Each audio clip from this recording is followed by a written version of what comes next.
The FX35 and 45 practically defined the luxury crossover segment when they came out a few years ago. For 2009, the company has completely overhauled them. But are the new models as groundbreaking as the originals? Associate producer Craig Cole reports. When the Infiniti FX debuted back in 2003, it made a bold statement. It was a stylish vehicle with driving dynamics that matched its design. For 2009, Infiniti has completely overhauled it from hood to hatch. The new body style should suit a variety of buyers, especially those that live in upscale cities like San Diego, California. The first thing you notice about the new FX is its exterior. The proportions are similar to the first generation, but the details are all different. The 09 has a more rounded grille with wavy horizontal slats. The headlights are more angular and have scalloped bottom edges. And the fenders now have functional vents that help reduce air pressure under the hood. Along with the new exterior, Infiniti completely revamped the interior. The design theme is modern looking, but friendly and warm at the same time. Overall, it's attractive and very comfortable. One of the most distinctive interior design elements is the wood trim.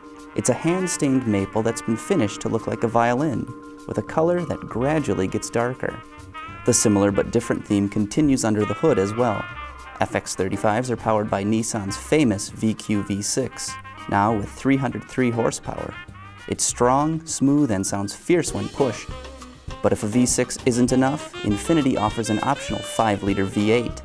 It produces 390 horsepower and a growling exhaust note. To get that much power out of the engine, Infiniti had to turn to some pretty advanced technologies, like a system that adjusts intake valve lift. The variable valve lift is an infinitely variable system.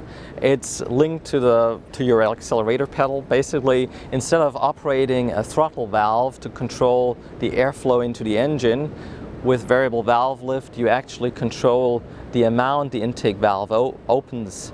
And so with full throttle you'd have the maximum valve lift for the most airflow into the combustion chamber. At idle, you'd have the absolute minimum valve lift. What it does, it's really a so much more efficient way of supplying the air to the engine, thus having a tremendous impact on fuel economy, a tremendous positive impact on fuel economy. Both engines are teamed to Nissan's first ever 7-speed automatic transmission. It's a quick shifting gearbox that's been tuned to give the FX a sporty feel. The downside is it's a little rough at times, but it fits the vehicle's athletic character. The original FX was a showcase for gadgets and electronics, and the same is true of the new model. Infiniti has really packed the new 2009 FX with technology, but some of it takes a little bit of time to get used to. Like the lane departure prevention system. It's designed to warn you when you cross one of the lines on the road, but it's always crying wolf, and the beeping can get a little annoying. Adding insult to injury, we couldn't figure out how to turn it off without the owner's manual. But not every feature is this difficult.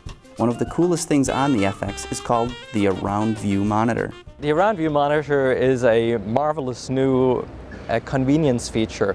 We've originally introduced it on the EX35, which launched just a few months ago. This new feature is also available on the 2009 Infiniti FX. And what it does, it utilizes the camera pictures of 4 cameras around the vehicle. One is mounted in the front grille, one in the outside mirrors each, and one in the cargo door. And digital imaging processing combines those 4 images into one image that's displayed on the center monitor of the instrument panel. And this picture gives you a view of the vehicle surroundings as if somebody were standing 20 feet above the car and taking a picture.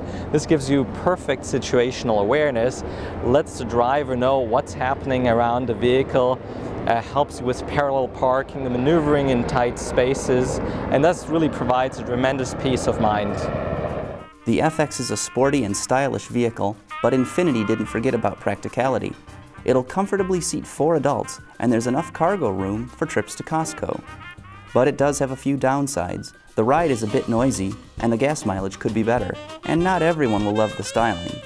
But on the whole, Infiniti did a great job making the FX both fun and practical. Unfortunately though, it isn't cheap. Base models start at $41 grand, and if you opt for a fully loaded V8 Sport model, you can expect to shell out around $67,000. The 2009 Infiniti FX is a sporty, fun-to-drive luxury crossover that's competing in a segment that's growing by the day in terms of both sales and competition. With this vehicle, though, Infiniti thinks they'll have a greater chance of capturing more of that market. Reporting for Autoline from San Diego, California, I'm Craig Cole.